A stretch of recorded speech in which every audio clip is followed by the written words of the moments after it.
Alrighty, good evening, everybody. I will go ahead and call the Sustainability Advisory Commission meeting to order. Will staff please call the roll? Stacy Gloss, Here. Dustin Allred, Here. Tomas Delgado, Here. Megan McGinty, Andrew Stumpf, Here. Morgan White, here, Tess Feiwel de Maydeen, Scott Tess, Here. Maddie Garbaz. Here. We're here. All right, thank you. We have a quorum this evening, so I believe we can proceed with our agenda. In your packets that were sent out by Scott this past week, you sort of received the minutes from the previous meeting that was on October 1st. Is there a motion to approve the minutes? So moved.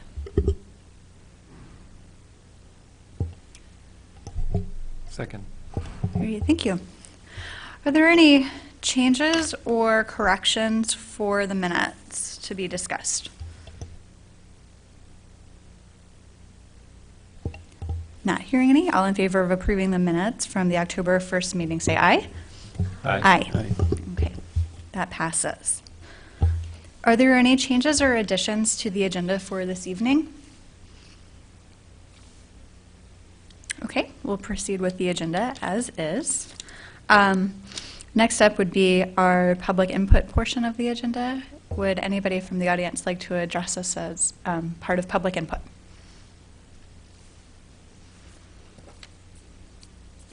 All right, we'll move on to the staff report. Scott, will you provide that?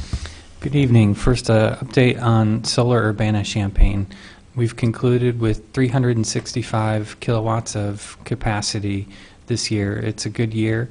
I've included the details from all of our years, and what I find particularly interesting is the base dollars per watt, the installed cost per watt, and then the installed dollars per watt is what the outcome after the installation is done. So the difference is the base dollars per watt or base cost per watt is the bare minimum labor and equipment that's bid when we do our competitive bid.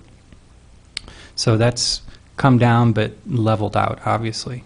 The installed cost per watt is all of the costs divided by the size of the system after the vendor actually goes to the houses that are contracting systems and finds that they need, this particular upgrade or that particular feature. There are options in Solar Urbana-Champaign, so folks can choose a cheaper solar panel with a lower efficiency. They can choose a more expensive solar panel with a higher efficiency. They can choose a US-made product. And so different systems that might be the exact same watt on two different houses might be different costs. And that cost has continued to come down. So I think that's a good reflection of development of the industry. Scott, and just for anyone who's watching out in the audience, the world at large, that cost is before any incentives and rebates, correct? And cost. It's not. Correct. It's not the net. It's the initial. Correct. Okay. That's the cost that in most arrangements a household is going to pay to the installer, and then there's a 30% federal tax rebate on top of that or taken away from that, and then there is the opportunity to sell renewable energy credits to the state to get some additional monies back. Thank you. Moving on, the city's solar developer, SunPower, has had some crews out at the landfill doing phase 1 environmental assessments. It's just look at whatever possible environmental problems or impacts or contamination might be at the site. We know a lot about the site because it's our closed landfill. So we're still waiting on the final lease agreement. Some additional news after this report was compiled. The city and SunPower has won a second low-income community solar incentive. So that's 2 projects out of the 3 that we had decided we had room for out there. So that's really exciting, and they're going to move forward with getting their investors for that project and possibly build them both at the same time.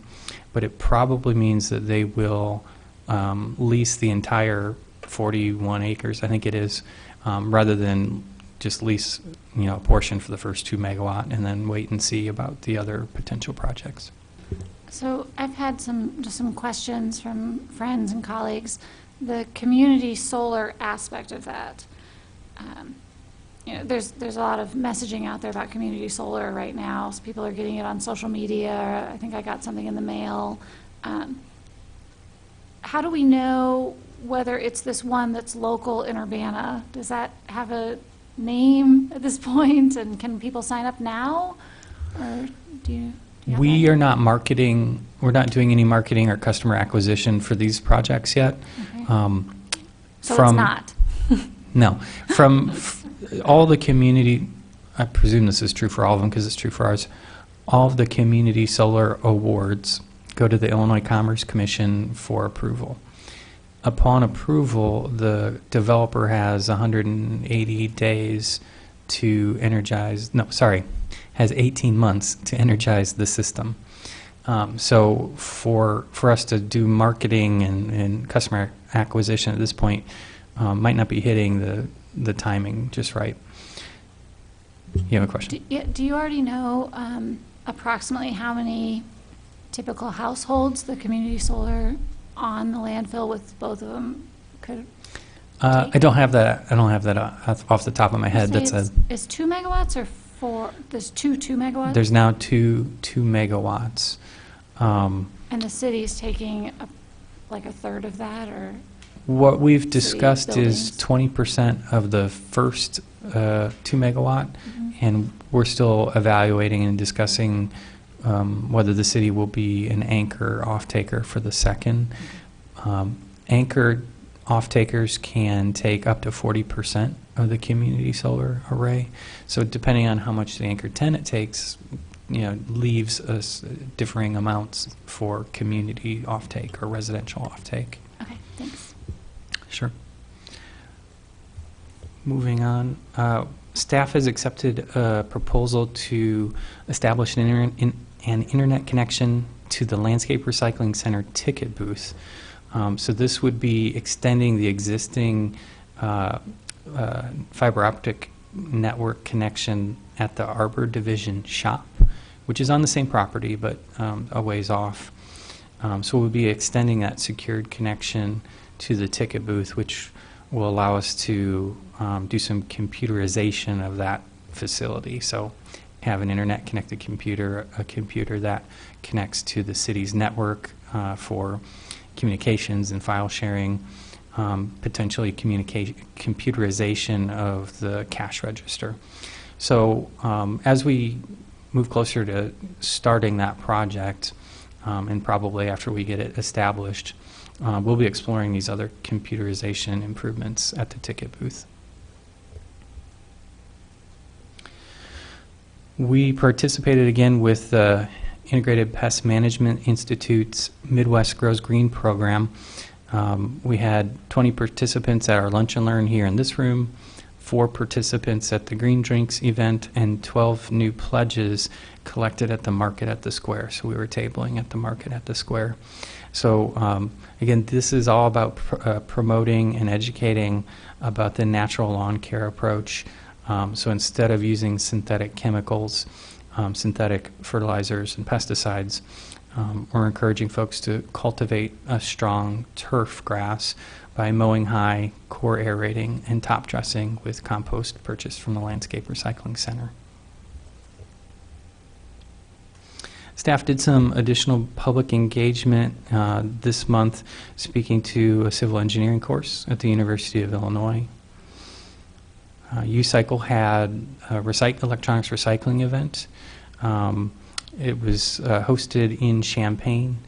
91 tons of electronics were recycled, so still producing a lot of waste electronics, and so it's great to get some funding to conduct these collection events.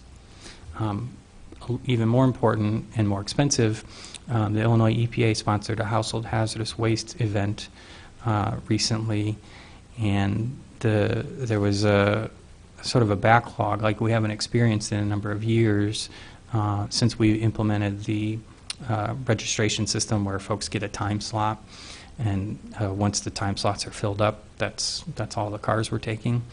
That's been really successful. It's allowed us to just throughput cars as they arrive. But there were some issues with the vendor. Maybe didn't have enough staff, but halfway through the day or so, cars started getting backed up, and it was like the bad old days where folks had to wait quite a while, and some folks turned away at the end. We're hoping that we can get Illinois EPA to provide funding this spring for a follow-up hazardous waste collection event. So that will be a relief for folks that didn't get to participate this year. Our next Sustainability Advisory Commission meeting would be December 3rd at 7 p.m. in council chambers.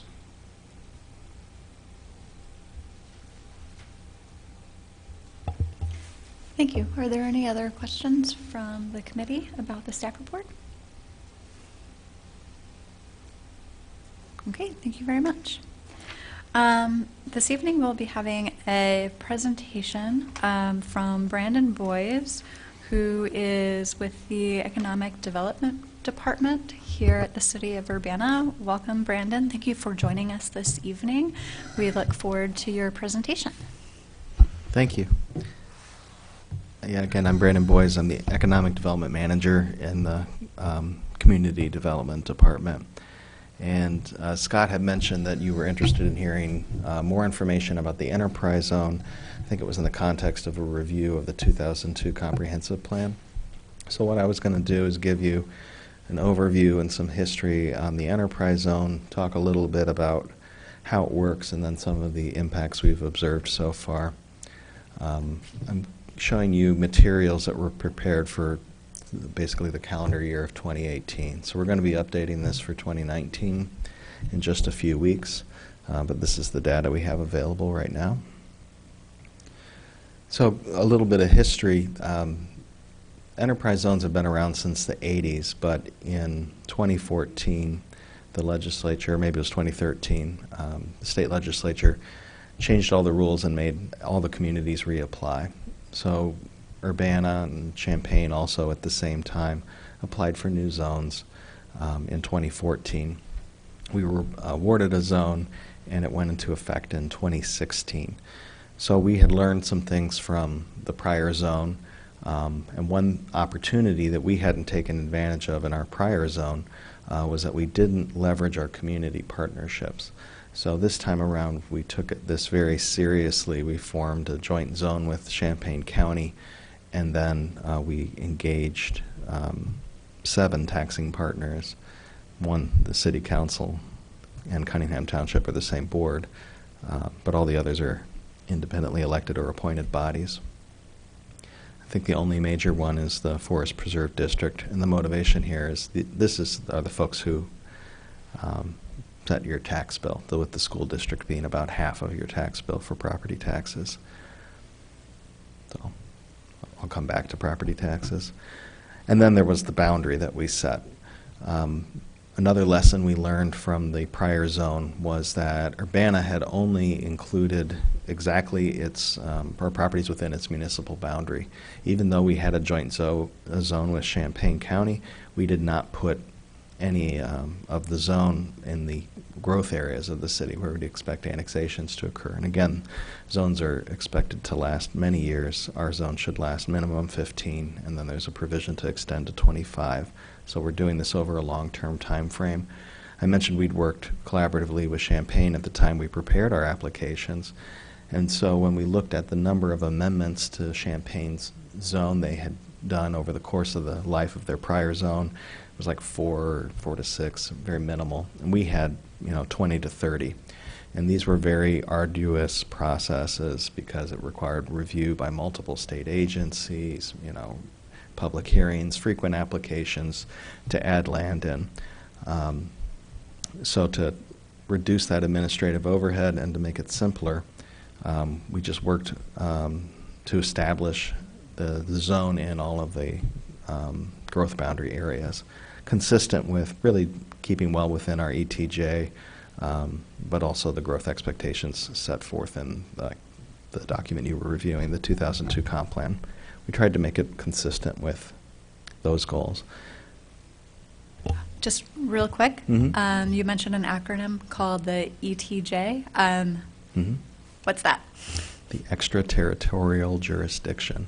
So Urbana, and I can't tell you, I can't parse out what the exact approvals are, but things pertaining to subdivision and zoning, projects, infrastructure, the city has certain authorities that the county has to come get our permission in some sense. So it's an area where it's already within our control to some extent, so it's a reasonable place to be setting our sights on, I guess. And that's, I think, about a third of a mile from the municipal boundary. Am I making that up? It's, Longer Yeah, than that? 1.5. 1.5, okay. So, okay. Third of a mile is actually what we focused on, I think, in this. Much shorter. So property tax abatements, that's one of the main benefits of the enterprise zone. so this is a word I don't know. Mm-hmm. What is the abatement? Like, can you define that for us? I know, Sure. sorry. Yeah. We know our own stuff, but we don't know this stuff. So property tax abatements are the primary benefit. It reduces your property tax bill. An abatement is different from a rebate in that a rebate is, you pay me, I pay you back. An abatement, you just pay me less in the first place.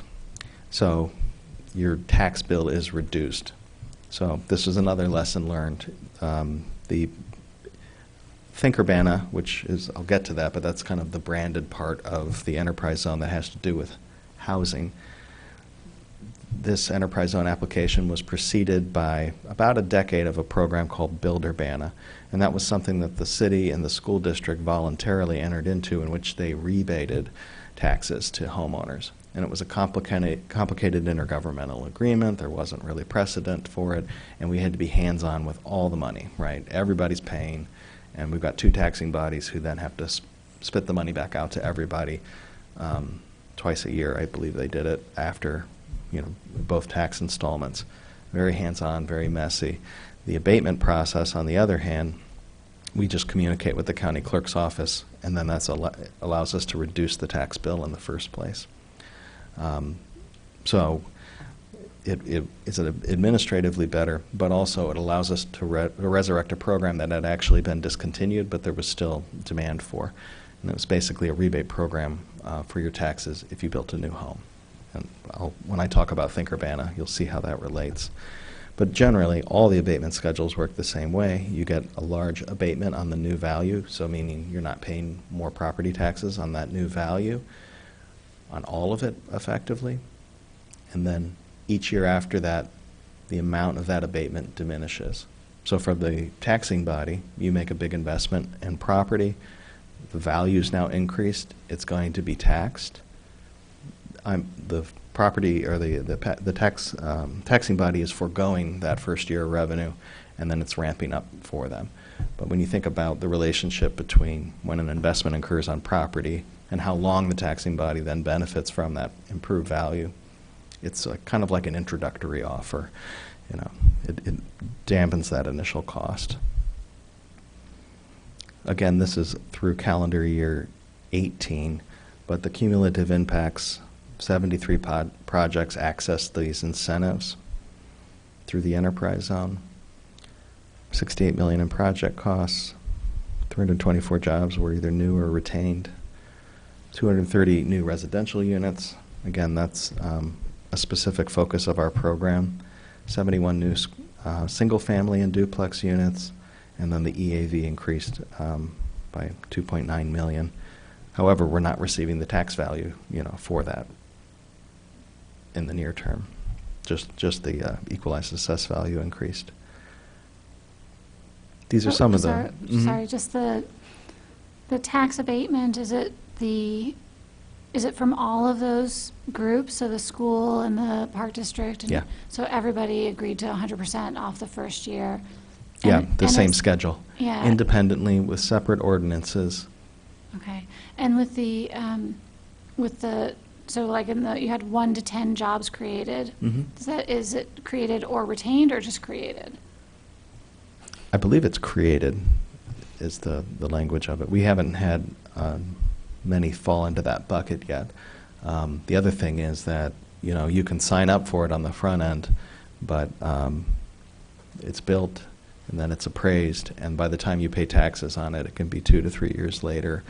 And then we're checking on their jobs to see if they're hitting those levels. If they don't hit those levels that they claim they would, then we would downgrade the schedule for the abatement. So it's something that kind of like will play out over the next 3 years as we start to have them roll in. Okay, thanks. So here's an example of 3 commercial projects, Roanoke Concrete, A&R Mechanical, and Plastic Container Corps. So they're all, basically, I think they're all industrially zoned employers. Good expansions. This is like kind of classic enterprise zone, what you'd expect, but I'll make the point here that I'll make later. Zoning dictates where these kinds of uses can occur in our city, not the enterprise zone, okay? So the enterprise zone is there to support, and we basically included all the commercially zoned areas of the city. So if there's, an issue about how things are, or where these companies are choosing to locate,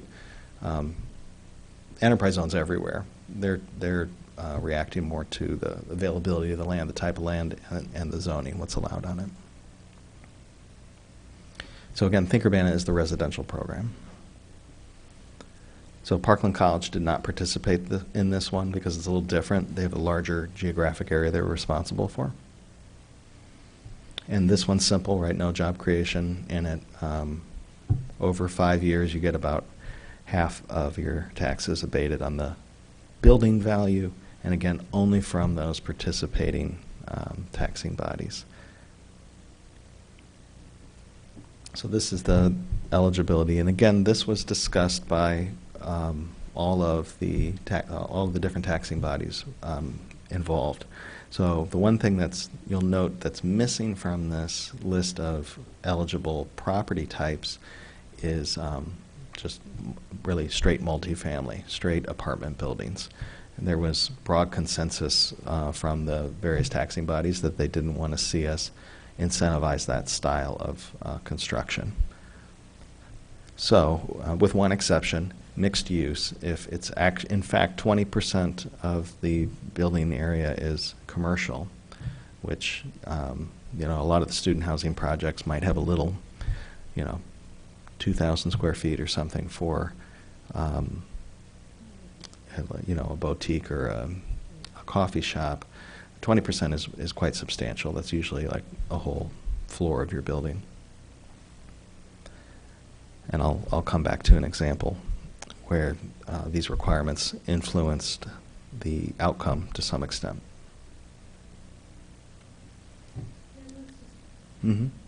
There was one thing on the list on the previous slide that said pass with land. I think, just what does Mhm. pass with land mean? The abatement schedule stays with the property. It doesn't move around with the owner. So the owner can change hands and the abatement schedule? It stays in place on Stays this in place. property. It's not something you can buy or sell, Okay.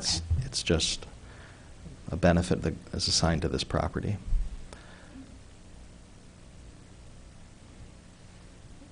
So one of the bigger points I want to make is about some of the why did we do some of the things that we ended up doing with the new enterprise zone and with Think Urbana. I mentioned that history before, going back where there was a Build Urbana program that started in the early 2000s. In short, multiple government bodies have felt that this is a need for Urbana to have more housing built. I'll have some figures later, but in general, Urbana is underrepresented in, just new home construction in our market. We're probably 2 to 3 times, less than we should be on just a per capita basis. There's a lot of reasons for this. I'd argue a lot of them are actually locational. Champagne's proximity to 57, Savoy's, proximity to the airport and, along a major roadway. Mahomet and its, growth potential there, all near the interstate. We don't have the same kind of growth in Urbana. In fact, the Champaign-Urbana, was it urban area study? CUATS, transportation study, CUATS. There you go. Are you a member of CUATS or just a fan? So CUATS doesn't include St. Joe, for example, in its planning for, remember they're working on a 2045 plan right now. I actually want to talk to them about how this determination's made to understand some of the forces behind it as they see. But we're not even planning transportation 45 years in the future to St. Joe, where we just have the KRT connecting us. I mean, it's not that where a lot of people commute. It's not that there's not compelling connection there, but there's seems to be a compelling story that it's not growing at the same rate. So a big motivation behind Build Urbana and Think Urbana isn't really to induce new construction as it is to make our properties more cost competitive to try to get a share of that growth. These are all subdivisions that are existing, and each of them was established prior to the Great Recession and have not been fully built out. So they were on the trajectory to do that. There is a large amount of infrastructure. A lot of it's privately or was built privately by the subdivision developers that is not being utilized right now. Roads, gutter, storm sewer, sanitary sewer, electric, lots and lots. I don't have a count, but that's was one of the motivations, was to try to make use of all that, because there are places in Urbana where there's corn being grown in subdivisions. Meanwhile, new subdivisions are being built in the other communities I mentioned. A related reason is that Menards owns 300 acres in East Urbana, and this one's interesting because it ties back to the commercial motivations. The Philo Road Business District, for example, which used to be it was a regional retail location, right, a destination. It has ceased to be that. The economy's changed, retail's changed, but also the location of the county highway changed. It was moved out to High Cross Road, so it's no longer even a thoroughfare. The future destiny of the Philo Road Business District has a lot more to do with the neighborhoods that surround it than it does with the regional retail economy. Retail often serves households, right? Then they say retail follows rooftops. Well, we don't have enough rooftops to sustain this historic district. There's we've taken down a lot of square footage there, replaced it with housing in some cases. U-Haul, there's other, users of space. There's not enough households there to support that size of a neighborhood district. Likewise, at High Cross Road, there's not enough housing density to inspire retailers to come in and put development in that area. The Menards property, Menards actually has a model where after they build a store, they will develop residential property around the store. In Urbana, we're still on the list, and believe me, many communities were taken off the list for Menards after the recession, but they still do intend to put a store here. But they want to see that residential construction probably pick up. So a way we can entice them to come is to get to a point where we're infilling into these areas that could be subdivided within the bounds of High Cross Road, within an established area where we've already made a lot of investments in infrastructure. For better or for worse. I'm not commenting on the wisdom of all this, just that these investments have been made. Just a quick comment Mhm. because it sounds sort of complicated. Mhm. On the one hand, what we're saying is that, like out on High Cross Road, for example, that businesses don't want to go there because there's not enough housing development.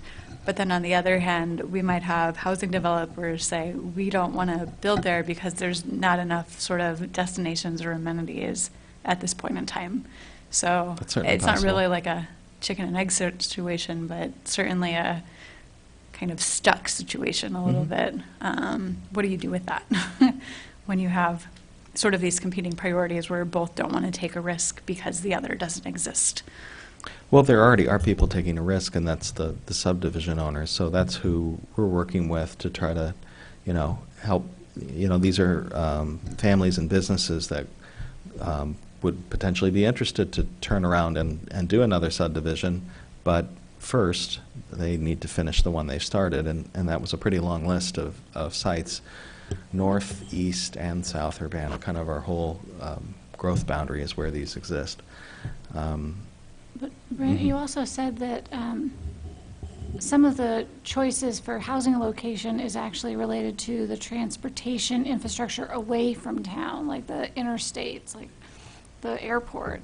And I had never thought of that before. Of course, I never left town. This is my hometown. But so the conversation about trying to get a better connection to I-74 on the east side of Urbana would actually influence the residential. I knew it would influence the commercial sort of aspect because just shipping materials, right, from the Mhm. interstate is good. But it does connect to the households too, from your I mean, knowledge perspective? I think it was similar to how you were describing how these things sort of interplay. They play off one another. Being able to commute quickly. Right now, from High Cross, you need to double back along University Avenue, go up to the was it a Casey's gas station there, and then turn right. And if you're not meaning to get on the interstate, right, don't go the wrong way on that light because you're going to have to pick a direction and get to the next exit. I think I've made that mistake. It's about 5 minutes to the first turnaround point east there, the first exit. It's a little confusing, It adds a few minutes to your commute. It might not be convenient. And it's not a pattern, though, that's unique to Urbana. I mean, Carl's not the only regional hospital to go build a new facility out on the interstate where land is plentiful, and they can consolidate everybody. That's a trend probably nationwide, and housing getting built out near that interstate is part of it. One sort of advantage is we don't have that kind of growth pressure around that interchange like Champaign is now experiencing. I don't know. They're definitely related.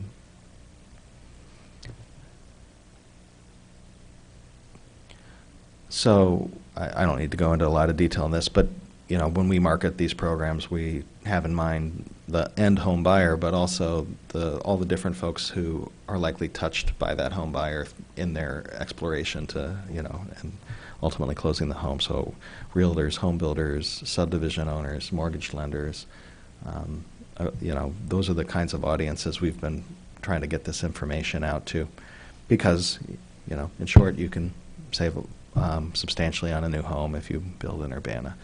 I'm not emphasizing this, but there's also a sales tax exemption component of the enterprise zone. It's both commercial and residential, but you don't have to pay sales tax on the new construction materials. So there is a savings while you're constructing, and then there is the property tax abatements on the back end.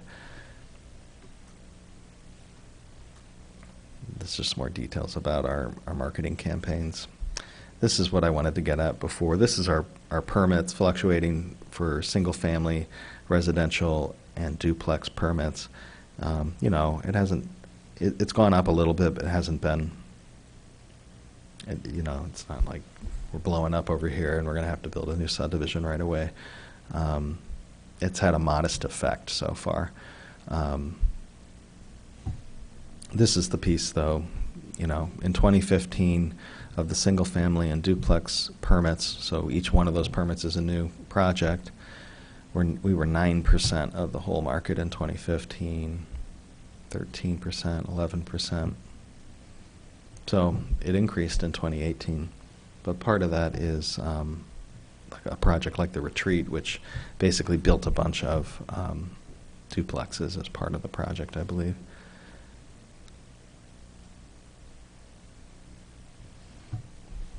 But EAV has, increased pretty substantially under the program. Part of it's from major projects. And then, as we project forward, I mentioned this, the government coffers could start getting filled with as those abatements roll off and the revenue starts to come in. Brandon, Mhm. does that, those numbers on the EAV, does that include multifamily? I think so, yeah. Okay. I think it includes both as the projects roll on.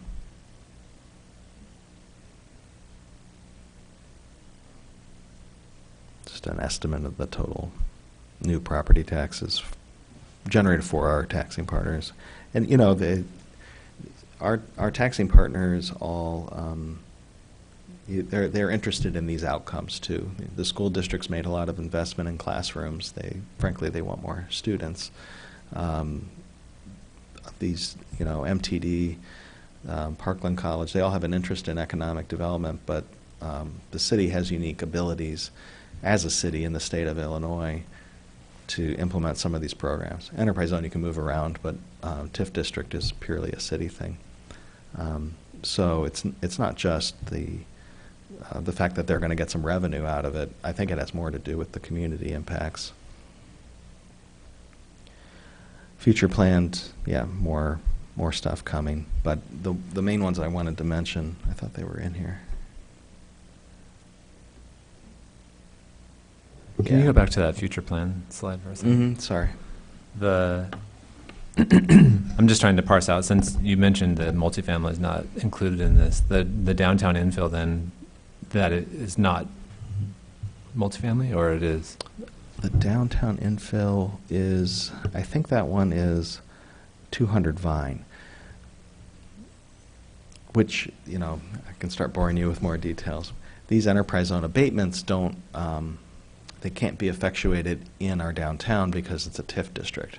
But you can get the sales tax exemption, right? And so with 200 Vine, which is the block north of City Hall that the city owned, Green Street Realty is the developer who's in a development agreement with us now. That project will qualify for sales tax exemption certificates, reducing the cost of construction because it is a townhome level density.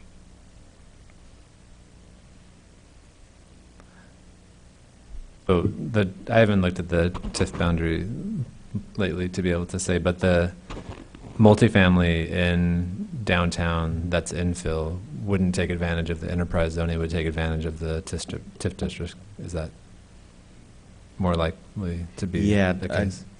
Right. If they accomplish mixed use, they'll get the sales tax exemption. But TIF districts of any substantial amount, such as for the hotel or 200 Vine, happen through a development agreement process. So enterprise zone's a lot more rigid. It's all laid forth in ordinance, and it's pretty clear what the incentives are to be used for. TIF incentives and development agreements, it's really up to the body what the city council wants ultimately. So the TIF district is the main way. If it's something that's desirable, I guess, those values always get applied when these incentives occur. So It's that it consistent would be with those more of a values. negotiation Yeah. versus the enterprise zone is Pretty automatic. automatic, but doesn't include multifamily, explicitly multifamily, only mixed That's use. right. Yeah, okay. Yeah, and then, again, TIF districts or development agreements are custom. The city can very easily just withhold those as well. And you really have to put energy and effort in as a developer to get a development agreement out of the city. You got to convince the municipality and the public that the project's consistent with those values that are in our plans and are represented by our officials. Some specific projects. One, the Retreat. So this one's interesting. Like, you look at our comp plan. So this is the intersection of Illinois and University. Excuse me, Lincoln, North Lincoln, and University. This is the northwest corner. Sorry, I believe this orientation is actually upside down, so you're kind of looking south towards campus. Illinois American Water removed that water treatment facility, and it was under contract, purchased by student housing folks, and this is the Illinois American Water site, but it's not the current, it doesn't look like that now. It looks like a bunch of townhomes. So this was a student housing developer who realized if they changed their, they were going to go in and just do multifamily. Instead, they modified that, reduced the density to townhome density. They tried to, again, it was up to the zoning code to determine what highest density townhomes looked like, but that's what they went to build. So we have a different style of student housing, and that's good to have some variation in the market. It also, I think, greatly eased the communication with the neighbor, the immediate neighborhood, because your starting point looked a lot more like houses on the same block. And I can't think of the name of the street that's immediately north there, but the frontages of those townhomes that blend right into single-family homes that were pre-existing, I think it looks pretty good. It has a nice effect. So this was an example where, again, enterprise zone is pretty automatic. The developer couldn't do the style of product they wanted, and they, I think, brought it into line more with what the neighborhood wanted to see. And again, that was essentially voluntary to get the incentives on their part. Zoning wouldn't have necessarily forced them to do this. So that's what's been built there now. Again, North Lincoln Avenue, University, well, I guess that way. Then Gather, they haven't broken ground on Gather yet, but this is another interesting one because, again, the developer's initial thought was to just do a high-rise student housing. So this would be at the southeast corner of University and North Lincoln. And this is also the terminus of the study area for the Kickapoo Rail Trail extension to come into town. So you don't see it on this render, but in some of their designs, they did think about the orientation to a future rail trail there. But back to the main point, instead of just housing, in order to qualify for enterprise zone incentives for the portion of the property that's in the enterprise zone, they decided to go with a mixed use. And so it will be 20% extended stay hotel. And this ended up being an interesting opportunity for our community because this particular developer, Rail Development, had this idea of combining an extended stay hotel with student housing for quite some time, and this became the place where they decided to give it a try. So hopefully everything goes forward, but that was how this developer met that requirement, and it changed the style and the feel of what we're getting. I was going to say there's probably a market for that on campus, actually. A lot of professors come for a short period of time, but there's not really a place for them to stay if they're beyond like a week or two. Mm-hmm. And another core audience was parents coming to visit for students, especially parents of international students. And then I talked about this already. This is the 200 Vine block, and I guess we don't have a picture of it, but the townhomes that were proposed. The developer went to a townhome density to qualify for the sales tax exemptions only. They did receive other incentives through a development agreement, though. And again, because it was up to ultimately the council and the mayor to decide what's in that development agreement, there was a great deal of community input, and a preliminary design for the project was put into the agreement. So the developer has to adhere to that. The yellow building you see there is the existing building, not the proposed. It's not existing anymore. Formerly existing. It's the that was the Goodyear building. Yeah, we can pull it up. On the if you slide, want. go back when it said that the project was RFP'd. Request for proposal. So was that because the city owned the property? Yes. That they were able to put out the RFP for developers to respond to certain things that the city was looking for on its own? Yeah, the city's been RFPing this property since 2011, and the process of acquisition and demolition of all the houses on it goes back quite a bit further than that. But the first concept for the building was like a completely site-filling, like 5 or 6 story building called the Metro Center. It's like this huge thing, and the neighborhood didn't like that at all, but it didn't go very far. And then the next round was with a group out of Indianapolis, TWG, and they wanted to do, I don't know, a 4-story or a 5-story building, but it was, not quite as massive. But it still would have required underground parking. And really what we learned is that the economics for underground parking just aren't there in our downtown. So the neighborhood wanted lower density and townhome accommodations, family housing. That felt like something that the community would respond well to, and we found a developer who could deliver on that. So it took multiple times. We learned a lot over all those years and all those RFPs.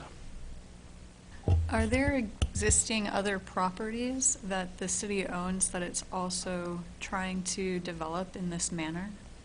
Not at present. The most significant property that the city has of that nature, so I'm on the map here, right? We're here at the city building, Market at the Square across the street, Lincoln Square. So Illinois Street, which runs east-west. Immediately south of Illinois Street, there's some extra parking lots down there. Those are owned by the city, and they are not subject to the same lease that the properties to the north of. It's something actually we worked out with the property owner at the mall, I think last year. And now that it's available, though, the city doesn't have a concrete idea of what the response will be, because we're also doing a facility study. Actually, this is a point I wanted to bring up. The city's in the midst of a facility study. We're also doing a stormwater study, and there's a streets planning initiative underway as well. The comp plan rewrite will be the next major planning initiative, sort of in this succession, because I know there was a question about the comp plan. Brandon, can you linger on that for a moment? Because Yeah. we haven't discussed that at SAC. The comp plan? Correct. The comp plan, the proposal for a comp plan rewrite. Yeah, and that's basically where it's at, is that will be the next major initiative. It has not been funded. It will be a proposal by Mayor Marlin for the fiscal year 21. So that means that's July 1st, 2020 is when the fiscal year starts. So that means that will be a proposal this spring the mayor will be making to the city council as part of her budget proposal. So that would be a complete replacement for the existing comprehensive plan. That sounds right.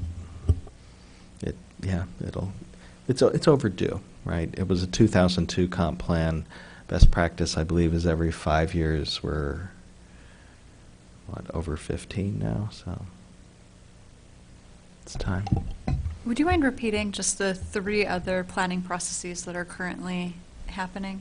Facility study.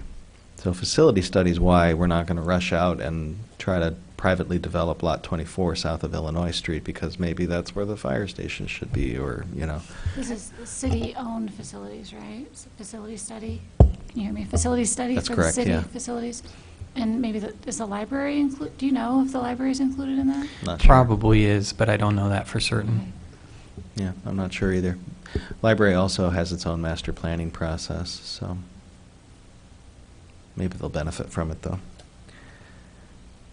Sorry, it was That's it. facilities, then, Oh, like sorry, you said, stormwater. stormwater and streets?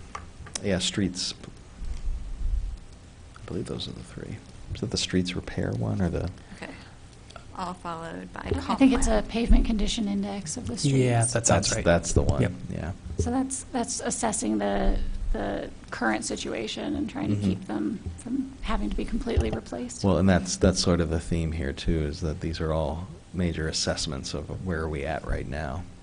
And basically, we need to do that with the comp plan too, because it's been long enough. We can't just, update it. It's really, we got to reassess where we at and where we go from here. And I think from when we were talking at the Bicycle Pedestrian Advisory Commission, and Marcus Rishi was sharing, or was it Marcus?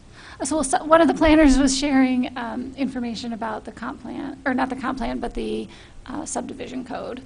And so that's like Exciting the current stuff, effort, yeah. the major planning effort from the planning department. And then the other piece of the comp plan would come next, I guess. So that was the segue about the comp plan. And this just shows where a lot of the 1 and 2 family housing is. This picture's kind of distorted, but you can see there's the blue dots. So that's all around Stone Creek. So Stone Creek has large areas that haven't been developed. You can see there's been a good response in Stone Creek, and then South Ridge is to the south there. And then I'll do another segue on this slide. I mentioned the sanitary, or the stormwater plan. Part of that, though, is having a conversation with the sanitary district about how our future growth is limited by sanitary sewer. This is something that Champaign's running into right now because they've had so much density on campus. There are, and I hope to learn more, this is the kind of thing that will help instruct the comp plan too, is where can we build using the existing capacity that's already there, and where would we need to be investing in new sewer capacity. And just so sort of generally in the southeast here, south of Stone Creek, that's an area that would probably need an investment in more infrastructure to enable, even a small development occurring in that area. And Think Urbana can help equally with a low-income housing project, in addition to any other, grants they might receive from low-income housing tax credits through the state, or home or block CDBG, community development block grant monies that are usually coming locally. So Highland Green is one that benefited from Think Urbana. That's up off of North Cunningham Avenue. That focuses on veteran housing. And I think they're actually all single-family homes in that development. We did have a proposal for a arts-based affordable housing project actually on that Lot 24 to the south of Illinois. But unfortunately, that one didn't come together. But so there was a project considered at the site. Can you explain what that is? Arts-based?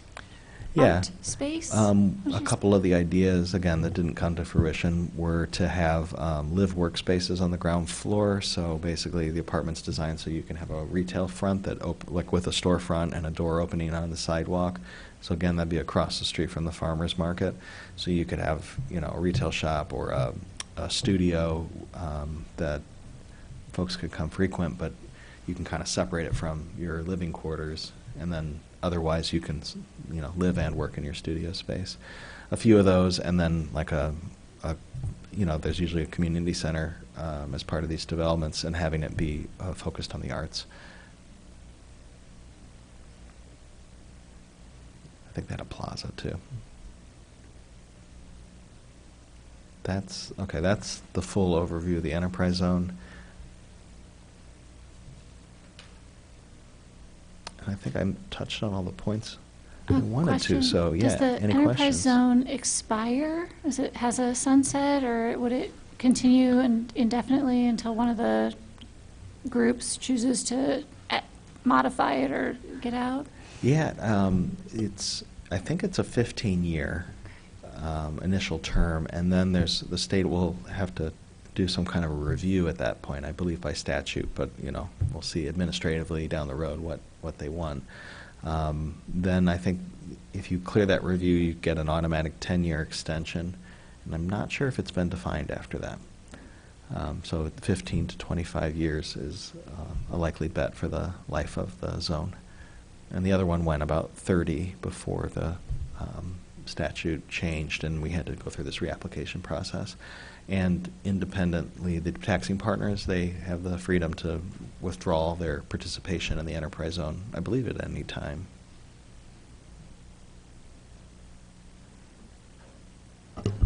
Thanks for explaining all the enterprise zone Thank you. intricacies. That was great. I'm just curious if you could shed any light on the sort of rationale for why the various stakeholders were against including multifamily in that. The concern was, and this was in 2014, that multifamily was already being overbuilt predominantly for a student audience. You know, and then there's just sort of complaints about how buildings look. I mean, that's not something the enterprise zone is intended to really have much to say about, just the building type. And I just say in general, I think there's more complaints about what apartment buildings look like than townhomes or single-family homes. So, you know, that was something they were sensitive to. They didn't want more multifamily, or they didn't want us to be putting, you know, fuel on a fire that might not be sustainable.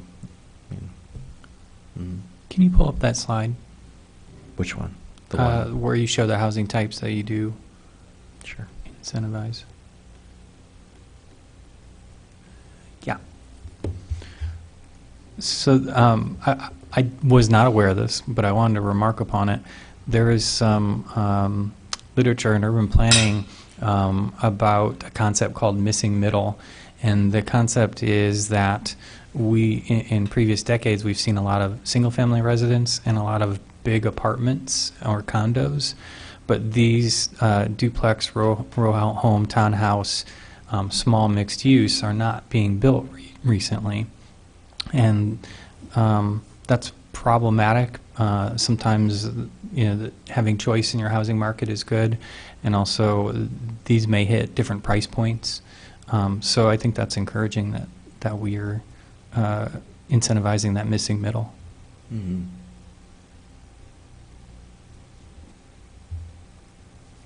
Yeah, I think kind of just trying to summarize the sentiments that we heard over, you know, roughly 20 public meetings, but there's sort of I think more of a belief among our community leaders that this kind of housing adds to the character of a community. It makes it, you know, of a neighborhood. It makes it feel more like a place, whereas, you know, kind of a faceless apartment building takes away from that. And you see that play out at a lot of public meetings, you know, concern over a new, larger building coming in. So, did we touch on everything you were, okay. So part of the reason, you know, I was very interested in this from this group was the, you know, what are the opportunities for us to weave the sustainability principles, you know, climate conscious principles into programs that exist. And so we're trying to understand what those programs are. So when you were talking about the idea for a art-focused area development, we had chatted at one point about the idea of a sustainability-focused development. Mm-hmm. What's the process for a development to help encourage something like that? Is there something that the city can do, or is it really you got to find a developer who's interested in that? What sort of pathway would be a step forward for Mm-hmm. that? I mean, all roads lead to a developer who's interested in doing that. We were fortunate. Felt very privileged to be approached by a company that wanted to explore this idea of an arts-based low-income housing project for our downtown. That was a treat, you know, to have a developer come to us with that idea. But that's how that one happened. There have been other developers who've proposed things, but even if the other way, or you take it the other way around and say it's a goal of the city to have, you know, a sustainable, a LEED certified, a LEED platinum building, the next project, we then go and we do requests for proposals, and then we go looking for that developer who wants to do it. Is So- there something between where you can just say, where you wouldn't actually be able to do a request for proposal if you didn't own the land? Right. So on campus, there's the RFI, so request for info. It's just like, Sure. what's out there, what types of things are there. Does the city do that sometimes, or no, not yet? From your experience, you've been here a while. Well, we have, but oftentimes, it's when we have a less specific idea of the outcome.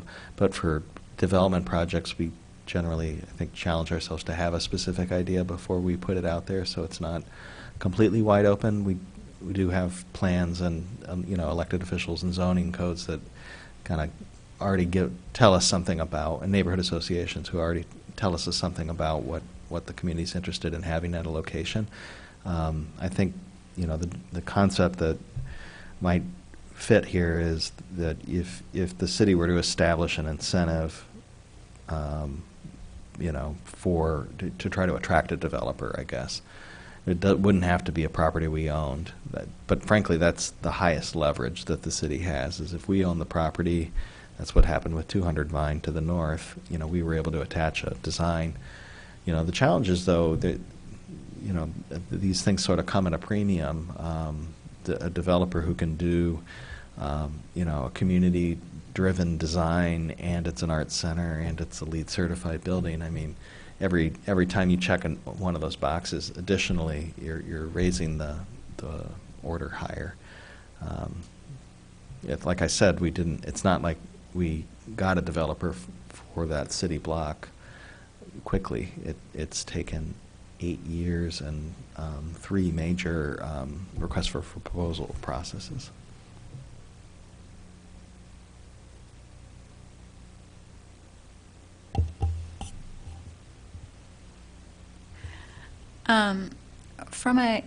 So this was, your presentation was just about the enterprise zones. Would you mind touching briefly on just sort of the other departments or high-level functions of the community development department that you work for?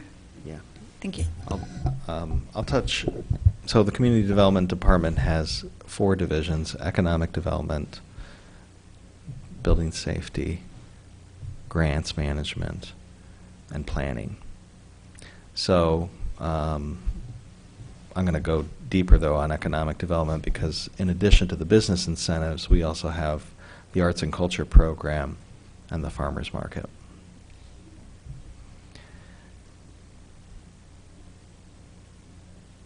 Do you want to hear more about it, or we could? What's the arts program?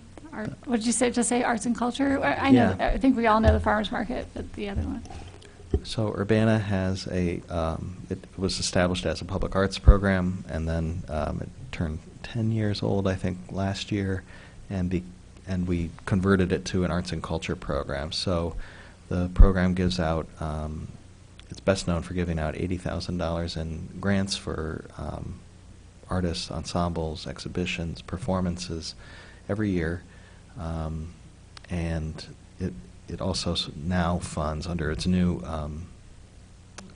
mission, it also funds the major festivals, Sweet Corn, Pygmalion, Boneyard Arts Festival. In addition, the arts program established the Downtown Get Down, which was the outdoor series this summer, along with our community partners, but Rachel Starm is our arts and culture coordinator. And we do sculptures in the downtown area, the murals on glass. We have an open scene, open mic series that was an offshoot from a National Endowment for the Arts grant we received a few years ago when we worked with the IMC. Young Artist Studio, Tomas knows a few of these. Yeah, we do quite a bit through the arts and culture program. Okay, so I'm just trying to capture it. So the economic development department within the community development division. Within the department. Division. So the economic development division of the community development department has 3 major units.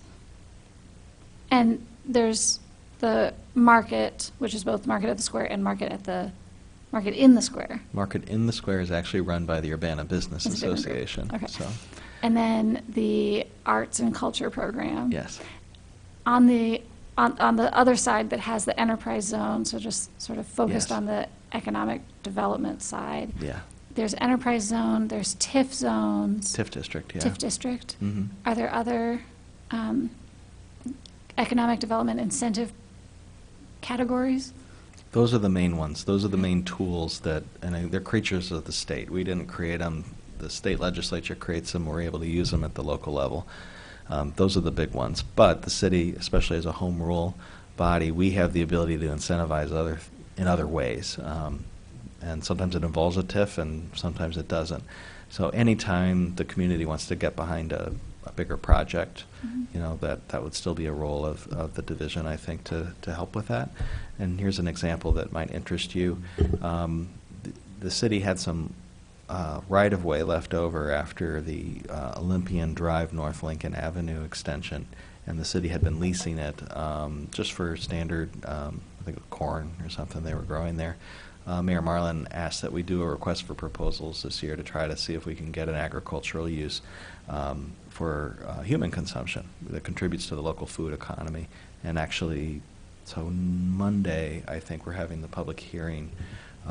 We did a request for proposals, and Prairie Fruits Farm is, it actually in partnership with another farm, will be leasing this property from the city because it's adjacent to their current facility, and they'll be doing, I believe they're going to try to do a small grain demonstration and vegetables, but they've got options. It's just a lease.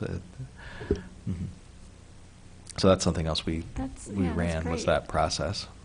I was just wondering, could you tell us where the TIF, like general concepts on the TIF districts? Generally, downtown Urbana and North Cunningham Avenue. But we do have a landfill in the TIF district, so it just doesn't produce any taxes. Not yet. Not yet. Property tax? Are solar panels taxable? Absolutely. That's an interesting caveat, so. Thank you. Thank you. All right, are there any other questions for Brendan at this time? Yeah, okay. Oh, I just want to preface with saying thank you so much for being here tonight. I know it must feel like we're grilling you, but I think that this is a lot of information that is the first time that we're learning about some of this, so we're super curious and are really appreciative that you're spending a little bit of time here this evening. So that way next month we don't have to call you back for like another hour and a half. Okay. Tomas first, because Morgan has asked a lot of questions so far. You had mentioned that St. Joe wasn't identified as an area of development within QATS's long-range transportation plan, and that it basically that it has an effect on, it possibly has an effect on Urbana development. Is that really the case? That there wasn't prospective development in St. Joe, or is that maybe you're not the person to ask, but you had mentioned it. Well, I've asked for more information, but the way I was viewing it, not that that decision by the QATS to not include it has an effect on us. It's more that they're reading the situation in a similar way to, it's evidence to support that Urbana's not growing as fast, I guess.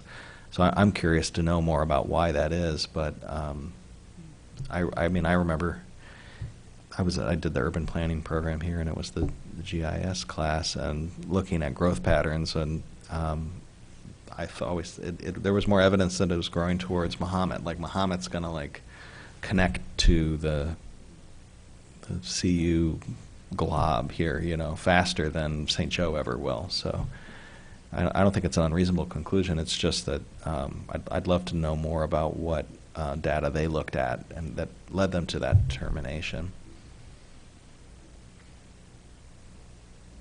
Sorry, my question is about the, I don't know what they're called, but there's meetings with developers that you or your office, I don't know if you attend. I know Libby Tyler would go a lot. What are those called, and are they public, and are they hosted by the city or by the Urbana Business Association, or what? Do you know what I'm talking about? The business and development luncheons? Yes. I mean, those have had a lot of different uses, I guess, over the years. It's changed a little bit. We now do a joint one with Champaign every year. I think it is just once a year? The joint one's once a year, and we actually had the chancellor speak this year, which was a treat for them to for him to present on the university's long range plans as well. So we have them quarterly.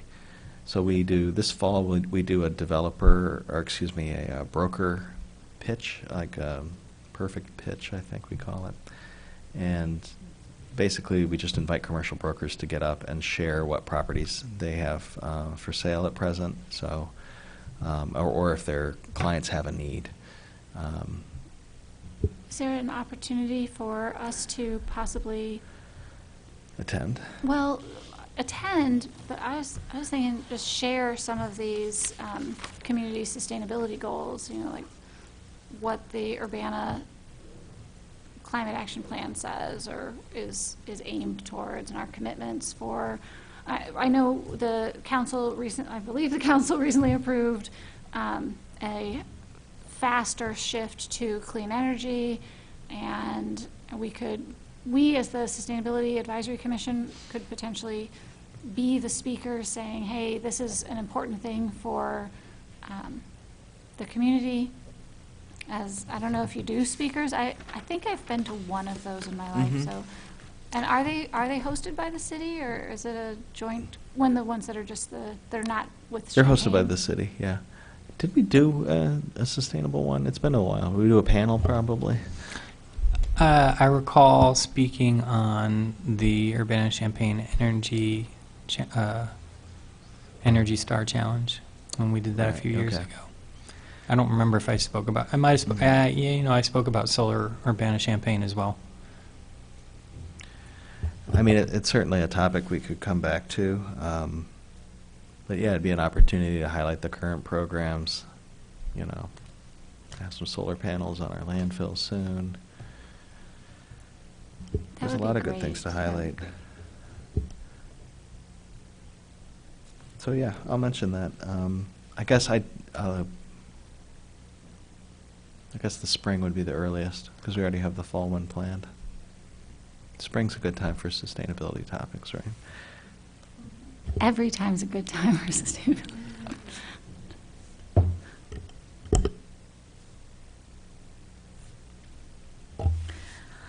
Any other questions? Great. Thank you so much Thank you. for being here this evening to talk to us about the work that you do. I don't know, challenge isn't the right word, but maybe challenge you to think about ways, and we would be very happy to receive feedback or input about the ways in which the Sustainability Advisory Commission may or could play a role in community development. We have a lot of kind of interested folks on the panel that are interested in these issues and these topics, and would be glad to play a role if there is a place for that. So thank you very, very much. We Thank appreciate you. it. Okay.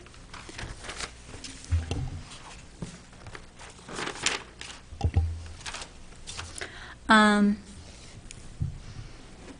right. I don't believe we have any unfinished business to attend to this evening. Are there any announcements for future events? I have an announcement. There is the university is working on development of the 2020 Illinois Climate Action Plan for the University of Illinois at Urbana-Champaign. And this development is going to take place over the next year. We've had some initial input from basically green teams on different topics, suggesting what the objectives should be for the next 5 years and beyond. And tomorrow, there is a student-focused input session, but it's not limited to students. So really anyone is welcome to attend.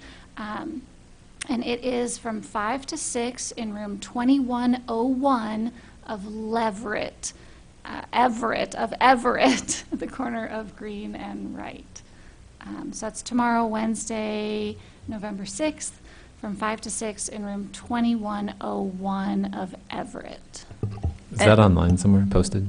There's a Facebook event that is hosted through the IC sustainability.illinois.edu website, sustainability.illinois.edu, or sustainability at actually, I'm not sure what the Facebook name of IC is. Campus Sustainability Online. It's on Facebook. And again, this is a listening session? Oh, no, it's a student input session, but community members and others are welcome to attend and participate. So it's brainstorming ideas for what should be on the University of Illinois' climate action plan. Okay? Great, thank you. Might check that out. Other announcements?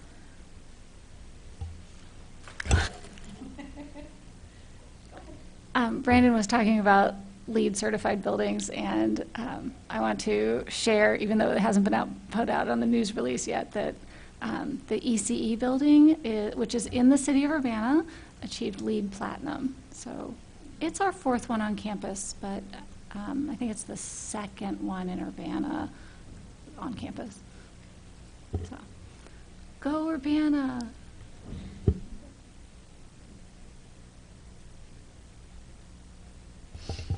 Okay.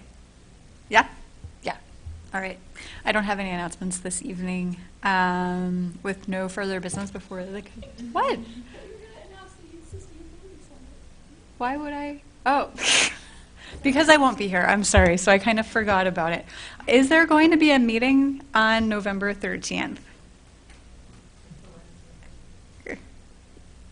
Yes, Yes? yes. Okay, so there will be a Youth Sustainability Summit planning meeting on November 13th from what time to what time? I wasn't prepared for this one, I'm sorry. Did we say 6:30? November 13th? 7 o'clock until 8 p.m. at the Urbana Free Library. Okay. More information about this meeting can be directed to, Be requested from Scott Tess. Scott of Tess! the City of Urbana. Go Okay. Scott.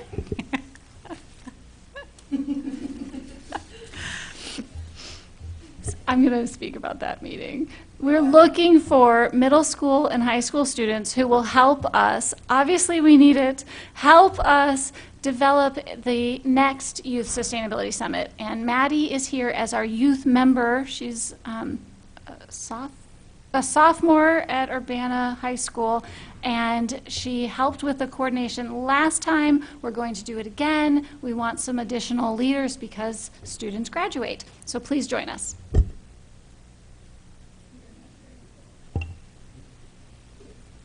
I'm afraid to ask if there are any other announcements. No. All right. With no further business before the committee meeting this evening, I call this meeting adjourned. Thank you all so much.